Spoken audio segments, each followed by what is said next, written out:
La scène serait presque comique, si elle n'était pas si révélatrice. Alors que le juge était encore en train de sceller le sort de mon mariage devant le tribunal, ma belle-mère, l'illustre Tamara Ivanovna, a décidé d'avancer les travaux. Avec l'élégance d'un vol planifié, elle est arrivée avec 3 porteurs et une détermination que seul quelqu'un qui pense posséder le monde peut avoir. Mais il y a un détail qu'elle a ignoré, j'étais là, en dehors du forum, avec mon téléphone portable à la main et une notification qui allait tout changer. L'alerte de la caméra de sécurité est arrivée au moment précis. La porte de l'appartement s'ouvrit et elle était là, faisant des gestes comme un chef d'orchestre, désignant chaque coin de la pièce comme si elle en était la propriétaire absolue. Les hommes obéissaient, portant les meubles comme s'ils exécutaient un ordre sacré. J'ai allumé l'audio et j'ai entendu sa voix triomphante, comme s'il avait déjà gagné la guerre. De mon côté, Marina, mon avocate, feuilletait les papiers avec le calme de quelqu'un qui sait que la justice était déjà de notre côté. Lorsque ses yeux rencontrèrent les miens, il suffisa d'un geste, je lui tendis le téléphone. Elle regarda l'écran et ses sourcils se haussèrent dans un mélange de surprise et de satisfaction. Cela se produit maintenant, ai-je confirmé en changeant l'angle de la caméra pour montrer le salon. Tamara Ivanovna, dans son délire de possession, a ordonné que ma vie soit enlevée comme s'il s'agissait d'un déchet. Elle pensait que cet appartement appartenait à son fils. Et ça n'avait pas sa place ? La réponse fut un sourire ironique. Au cours de cette année de mariage avec Vladimir, sa mère a clairement indiqué, dès le premier jour, qui était en charge de cette famille. C'est mon garçon, répétait-il à chaque déjeuner du dimanche, comme un mantra. Cette maison, cet argent, cette vie, tout cela, je lui ai donné. Et toi, ma fille, tu devrais être reconnaissante qu'il se soit penché pour t'épouser. L'appartement de 3 chambres, situé dans l'un des meilleurs quartiers de la ville, était en fait au nom de Vladimir. Un cadeau de sa part, acheté avant notre mariage, qu'elle ne m'a jamais laissé oublier. Il suffit d'un claquement de doigts, murmura-t-elle quand il n'était pas là, et il trouve quelqu'un d'autre. Mieux. Et toi ? Il ne te reste plus rien. Vladimir se contenta de hocher la tête, dédaigneux. Je m'en fiche, c'est juste sa préoccupation. Mais au fil du temps, même lui a commencé à me considérer comme un accessoire jetable, une femme de ménage avec des avantages sociaux. Les trahisons ont commencé dès la 3e année. Le premier, découvert par hasard, un téléphone oublié, un message ouvert, un scandale, des larmes et des promesses creuses. C'est de ta faute, a déclaré Tamara Ivanovna. Elle ne savait pas comment tenir son mari. Elle ne prend pas soin d'elle-même. Il a besoin d'une vraie femme. 6 mois plus tard, un autre. 3 mois plus tard, un autre. Mercredi, j'ai arrêté de crier. J'ai simplement pris une décision, divorcer. Tu vas le regretter, elle a crié quand elle l'a découvert. C'est dans la rue. Cette maison appartient à Vladimir. Cet argent est à lui. Vous n'avez rien. Son erreur. 4 ans plus tôt, j'avais hérité d'une petite maison à la campagne, vendue pour 2 millions de roubles, une somme que j'ai gardée discrètement, loin des yeux de mon mari et de ma belle-mère. Il y a 3 ans, une canalisation a éclaté, inondant l'appartement. Vladimir voulait un prêt. Pas besoin, dis-je. J'ai des économies. 2 millions investis en rénovation, projet design, nouveaux meubles, électroménager dernier cri, refonte complète. J'ai tout payé avec des chèques à mon nom. J'ai conservé chaque reçu, chaque contrat, chaque reçu. Quel amour, ma chère, a félicité Vladimir. Sa mère se contentait de regarder, méfiante mais silencieuse. Puis vint le coup final. Selon la loi, lorsqu'un époux investit des ressources importantes dans la propriété de l'autre, il a droit à une compensation, surtout si cet investissement augmente la valeur de la propriété. J'ai engagé un expert. Avant la rénovation, l'appartement valait 5 millions, puis 12. Mon argent a plus que doublé sa valeur.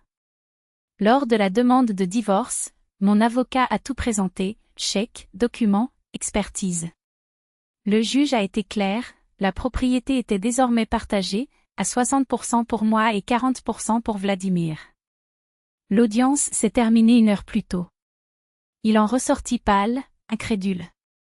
Son avocat se contenta de secouer la tête. Marina, impassible, rassembla les papiers.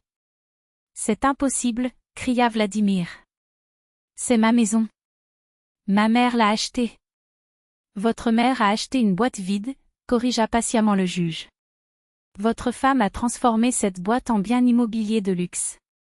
Selon la loi, elle a droit à une part plus importante. La décision est irrévocable. J'ai quitté la salle d'audience en premier. J'entendais Vladimir se disputer avec l'avocat en arrière-plan. Pendant ce temps, sa mère pillait déjà ce qui, dans son esprit, était encore à eux. Marina avait déjà les clés de la voiture en main. Allons-y, dit-il. Nous sommes arrivés en 20 minutes. Sur le trottoir, un pick-up était chargé de mes affaires, des cartons, la commode design que j'adorais. Arrêtez, ordonnai-je en m'approchant des porteurs. Qui a payé pour ça?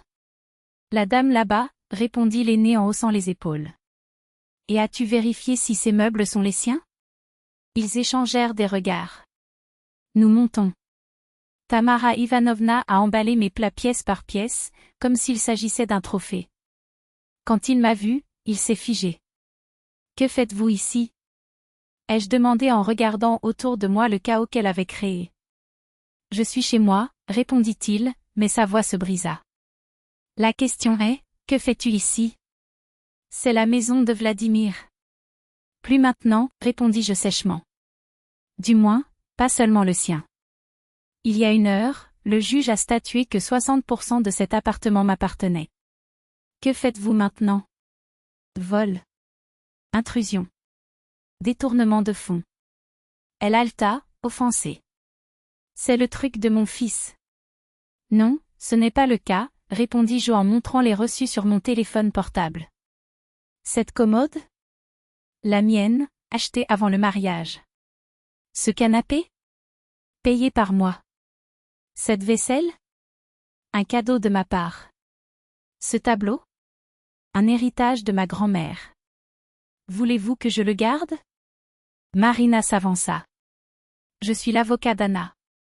Nous avons la décision du tribunal et la liste complète des biens appartenant à mon client. Ce que vous faites ici est un crime. Je vous suggère d'arrêter maintenant. Tamara Ivanovna, désespérée, a appelé son fils. Vladimir, ta chienne est là. Elle. Je lui ai pris le téléphone des mains. Vladimir, ta mère cambriole l'appartement. J'ai tout enregistré. Je peux appeler la police, ou je lui donne 10 minutes pour partir. Choisissez. Une pause. Puis, la voix étouffée du fils. Va-t'en, maman. Maintenant. Elle me regardait avec une haine qui glaçait le sang. Tu vas le regretter, cracha-t-il. Je vais m'en assurer. Je me suis rapprochée. Quoi, Tamara Ivanovna? Vas-tu continuer à m'humilier? En me disant que je ne vaux rien? Tu sais, pendant 7 ans, à supporter tes insultes, ton mépris, ton poison. J'ai gardé le silence parce que j'aimais ton fils. Mais il a choisi de me trahir. Et tu as préféré l'avidité à la simple décence. Tu as eu la chance de me traiter comme des gens. Tu as choisi de me traiter comme une poubelle. J'ai montré la porte. Maintenant, récoltez ce que vous avez semé. Votre fils reçoit 40% de la vente de cet appartement. Vous pouvez acheter un box à la périphérie. C'est juste. Parce que ma sueur, mon argent, mes années, ils valent quelque chose. Elle ouvrit la bouche, mais pour la première fois depuis 7 ans, elle ne trouva aucun mot. Les porteurs, désormais alertes, me regardèrent. Remettez tout à sa place, ai-je ordonné. Je paie pour ton temps, mais rien ne sort d'ici. Le chef du groupe hocha la tête. Tamara Ivanovna a attrapé son sac et s'est enfuie, comme un voleur attrapé. Pour la première fois, la justice a goûté à la victoire. Au moment où elle franchit le seuil, elle se retourna, les yeux brûlants d'accusation. Vous avez détruit une famille. Calmement, j'ai répondu, non, j'ai juste arrêté d'être pratique. 2 mois plus tard, l'appartement était vendu pour 13 millions. Dont 7 700 000 sont restés avec moi. Vladimir et sa mère? Ils ont gardé le reste ainsi qu'une dette de loyer éternel sur l'appartement de quelqu'un d'autre. Aujourd'hui encore, il maudit le jour où il a accepté cette petite faveur de mon argent. Entre-temps, j'ai acheté mon propre espace, à proximité du parc. Sans luxe, mais avec chaque détail choisi par moi. Pour la première fois depuis des années, j'ai senti le poids d'une clé dans ma main et j'ai su, c'est chez moi. J'ai découvert une vérité que personne ne vous dit, l'investissement le plus précieux dans une propriété n'est pas le carrelage importé ou le mobilier sur mesure. Ce sont les reçus. Ces papiers jaunis qui prouvent noir sur blanc, cet argent était le mien. Et quand la justice vient, elle ne demande pas si tu as pleuré. Il vous demande si vous avez conservé la facture.